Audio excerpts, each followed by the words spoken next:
Wealth is a deception. He gives it, he can seize it. It's not because of your intelligence, not because of my power, my skills, my privilege, my background. No, it comes from Allah. In 2008, we saw the greatest financial crash, the greatest recession that we have seen in history, in written history.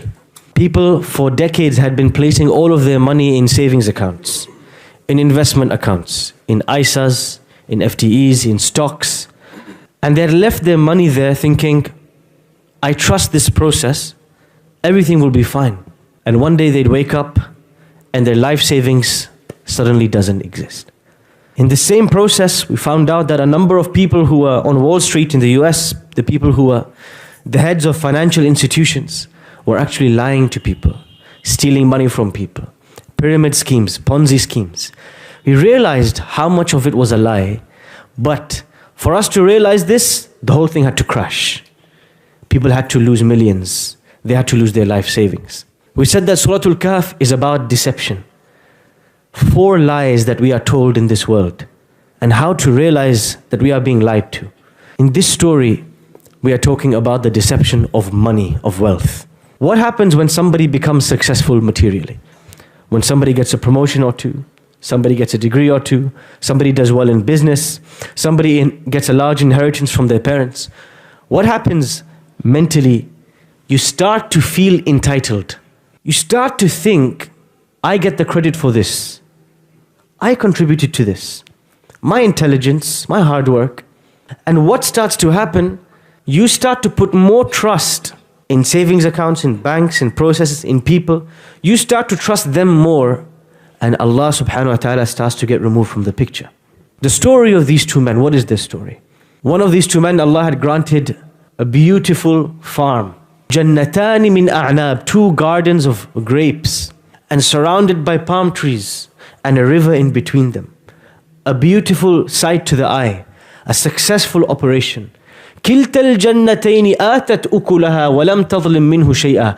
He made a full profit. Now the thing is, with agriculture, it's so dependent on the season, on the rain, on the soil, on the temperature. But this man somehow, he made a full killing, he made a profit, a huge profit. When you start to absorb this mindset, I have earned this. This is me. This is my success, my achievement. It's not obvious to you, and it's not obvious to those around you. It comes out in conversation.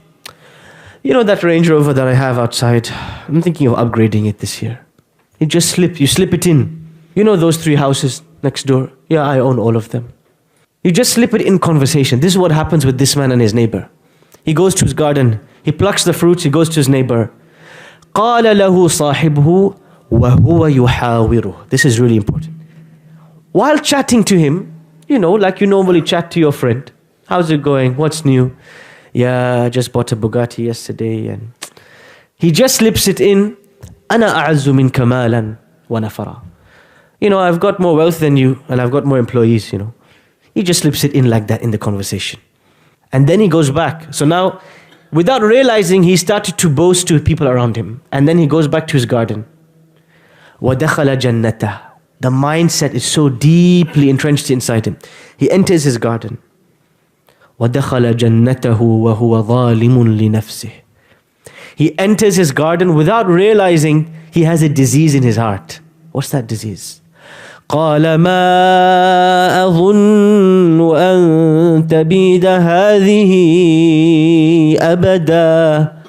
Some scholars say he didn't even say this out loud. He's thinking this as he walks into his garden, as he strolls between the trees, as he looks at the acres of land. He says, this is never going to finish. I'm going to pass this down to my kids, my grandkids.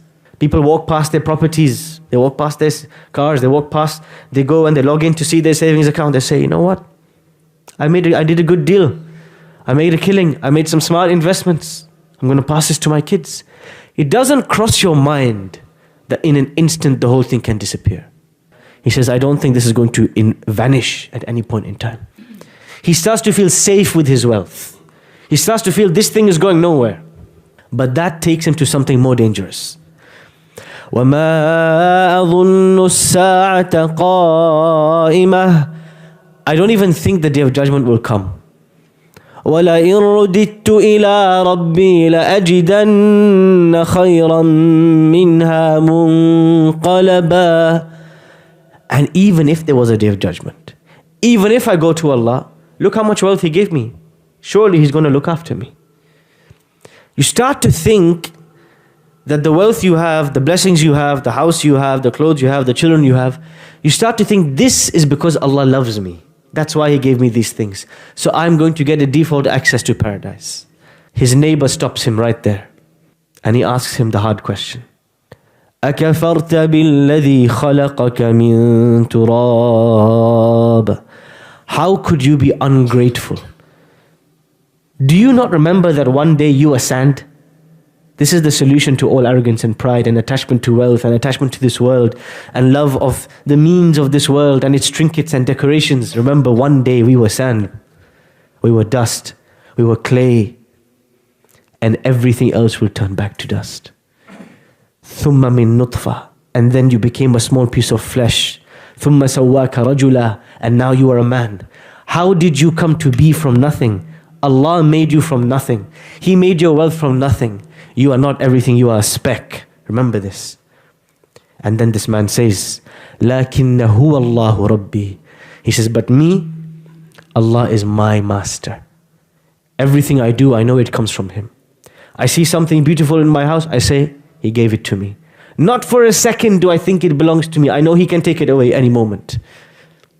وَلَا أُشْرِكُ بِهِ أَحَدًا. I will not make anyone equal to Him. وَلَوْلَا إِذْ دَخَلْتَ جَنَّتَكَ. My friend, why? Why? When you entered your garden, why didn't you say these two special words? These two words. If we have this mindset, it will change the way we see our wealth. When you look at what you have, first thing you should say, Ma sha Allah. This word, we use it so often. We don't understand the depth of what it means.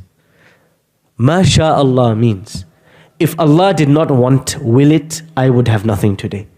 I could have all the skills, all the intelligence, all the degrees, all the business partners, but I would have zero. Like the people on Wall Street in 2008.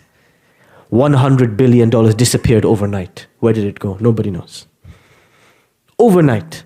They had everything and suddenly they had nothing. That's how it can happen.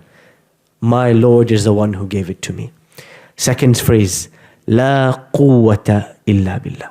The interesting thing in this passage is this man is accused of shirk, making equals to Allah. And in the end of the story, he says, why did I make equals to Allah? Now, did this man worship idols? The vast majority of historians say, no, he was not worshipping idols.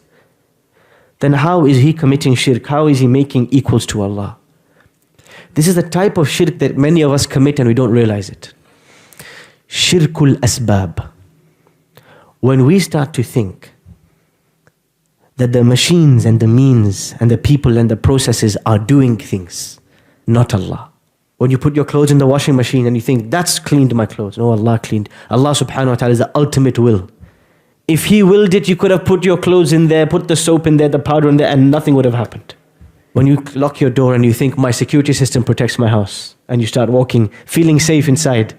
No, Allah protects your house. That security system can fail tomorrow. When you drop your kids at school and you walk and you think, my kids will be okay. The teachers will teach them.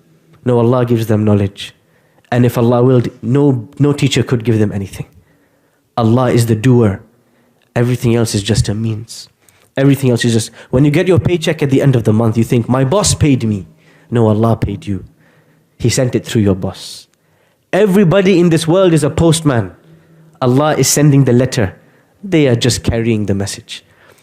When we start to put more trust in things, this is called shirkul. We have made it equal to Allah. When an earthquake happens, what does the BBC say? What does the news say? Nature got angry. What is nature? Nature is some kind of God alongside Allah. The sea is angry because of global warming, because of pollution. So the sea made a tsunami. What, the sea is some kind of demigod? No. These are all the creation of Allah. They are subservient to Him. And so this man, he learns his lesson the hard way. His neighbor, his good friend is telling him, why didn't you say, La quwwata illa billah? There is no power. Nothing can happen unless Allah wants it to happen. And look, he says to him, I have less money than you, less people than you, but I'm grateful to Allah. That is the secret. It's not about having more. It's about being content with what you have. And then what happens? He enters his garden, and Allah subhanahu wa ta'ala destroys his garden completely. He finds his garden is destroyed. أَصْبَحَ يُقَلِّبُ كَفَّيْهِ عَلَى مَا أَنْفَقَ فِيهَا. He starts to then grit his hands together in regret over all the investments he made in this place. وَيَقُولُ, and he says, يَا لَيْتَنِي لَمْ أُشْرِكْ بِرَبِّي أَحَدًا.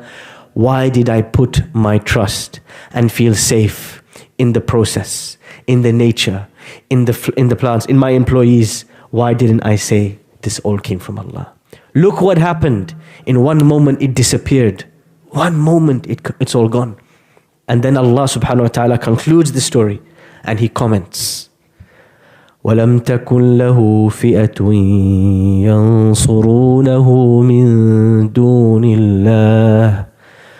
Nobody could help him in this moment. There is no refund on his lost property. Nobody's going to give him back his money, his wealth. His garden is never coming back unless Allah gives it back to him. Nobody can help if Allah subhanahu wa ta'ala turns away. وَمَا كَانَ مُنْتَصِرًا.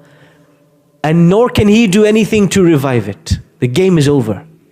هُنَالِكَ الْوَلَايَةُ لِلَّهِ الْحَقِّ. Today he realized something. Allah has the walaya. He looks after everything. Not me, not my manager, not my supervisor, not my security guard. Allah is the ultimate doer. هُوَ خَيْرٌ ثَوَابًا وَخَيْرٌ أَمَلًا. His reward is better, and it's better to put my hopes in him, not in anybody else. Today, Sahib al-Jannatain, the man with two gardens, he learned this lesson that we should all learn. We should not learn it the hard way. We should not learn it the day we find our child has been hit by a car. We should not learn that day Allah protected our children, not me and you. The day we lose our savings, that's not the day we should learn that all of this belonged to Allah, it came from Him and He can take it in an instant. When a mother has a miscarriage after 9 months and loses her infant, this little baby, she looked into his eyes, this cute little child, and suddenly he passes away. That shouldn't be the day she realizes Allah gave it to me and He can take it away. Allah is the ultimate doer. Wealth is a deception. He gives it, He can seize it. It's not because of your intelligence, not because of my power, my skills, my privilege, my background. No. It comes from Allah. All of these things can lead to no wealth, and none of these things can lead to lots of wealth. But it is a test by which He sees, and He watches us, and He exposes us for who we really are. There were 2 men, and each of them had gardens. Each of them had farms in the story. But which one will we be? Will we be the one with the destroyed garden who left everything to it?